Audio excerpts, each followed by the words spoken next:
तो अब बात करेंगे फिफ्थ टर्म की रिपब्लिक की। रिपब्लिक का हिंदी में मतलब होता है गणतंत्र। तो क्या होता है रिपब्लिक, उसको समझते हैं। देखिए, डेमोक्रेटिक पॉलिटी, एक लोकतांत्रिक राज व्यवस्था दो तरह की होती है। एक मोनार्की सिस्टम होता है और दूसरा रिपब्लिक सिस्टम होता है। इंडिया के अंदर रिपब्लिक सिस्टम है, ठीक है। तो प्रियम्बल में रिपब्लिक वर्ड दिया गया है। इंडिया एक रिपब्लिक कंट्री है, रिपब्लिक स्टेट है, ठीक है। तो मोनार्की को समझते हैं पहले, फिर रिपब्लिक को समझेंगे। मोनार्की, मोनार्की के अंदर जो हेड ऑफ द स्टेट होता है, यानी कि जो राष्ट्र का मुखिया होता है, वो मोनार्की सिस्टम में वो हेरिडिटरी पोजीशन होती है, एक हेरिडिटरी पोस्ट होती है। मतलब जो किंग और क्वीन होते हैं वो राष्ट्र के मुखिया होते हैं, वो हेड ऑफ द स्टेट होते हैं। आगे चल के उनके जो बच्चे होते हैं उनको विरासत में यही पोस्ट मिल जाती है, इसलिए कहा गया है हेरिडिटरी पोजीशन, ठीक है। तो इलेक्शन के द्वारा नहीं, बल्कि heredity comes through succession, succession के थ्रू, विरासत में ही वो पद मिल जाता है हेड ऑफ द स्टेट का, ठीक है। ब्रिटेन में यही सिस्टम है कि वहाँ किंग और queen head of the state होते हैं। आगे चलकर उनके जो बच्चे होते हैं उन्हें विरासत में यही किंग और क्वीन की पोस्ट मिल जाती है, ठीक है। तो ब्रिटेन में यही सिस्टम है, मोनार्की सिस्टम।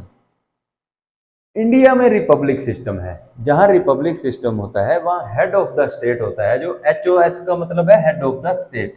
वहां हेड ऑफ द स्टेट जो होता है वो इलेक्टेड हेड होता है, लोगों के द्वारा चुना जाता है। कोई भी भारत का सिटीजन एलिजिबिलिटी को जो पूरा कर दे वो हेड ऑफ द स्टेट बन सकता है, वो इलेक्टेड हेड होता है। जहाँ रिपब्लिक सिस्टम होता है वहाँ जो election head of the state होता है वो इलेक्ट किया जाता है डायरेक्टली और indirectly for fixed time period, fix time period के लिए। USA में रिपब्लिक सिस्टम है, ठीक है। इंडिया में भी रिपब्लिक सिस्टम है। इंडिया में क्या है, in India the head of the state elected indirectly for 5 years।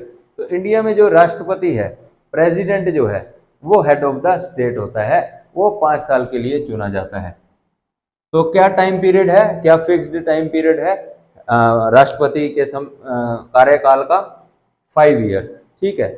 तो एक तो ये सिस्टम हो गया रिपब्लिक का। सेकंड मतलब है कि रिपब्लिक मीन्स जो पॉलिटिकल सोवरेनिटी है, wasting popular political sovereignty in people, not in single hand. कि जो पॉलिटिकल सोवरेनिटी होगी वो लोगों के हाथ में होगी, किसी सिंगल हैंड में नहीं होगी। किंग और क्वीन के हाथ में सारी सत्ता, संप्रभुता, डिसीजन मेकिंग पावर नहीं होगी, बल्कि लोगों के हाथ में होगी, ठीक है। क्योंकि डेमोक्रेसी में लोग रूल करते हैं, तो ये डेमोक्रेसी का ही पार्ट है रिपब्लिक। इंडिया में रिपब्लिक सिस्टम है, ठीक है। तो जो पावर है, पॉलिटिकल सोवरेनिटी जो है, वो लोगों के हाथ में है, पीपल, ना कि किसी सिंगल हैंड में किंग और क्वीन के हाथ में है। एक और मतलब है इसका, एब्सेंस ऑफ प्रिविलेज्ड क्लास।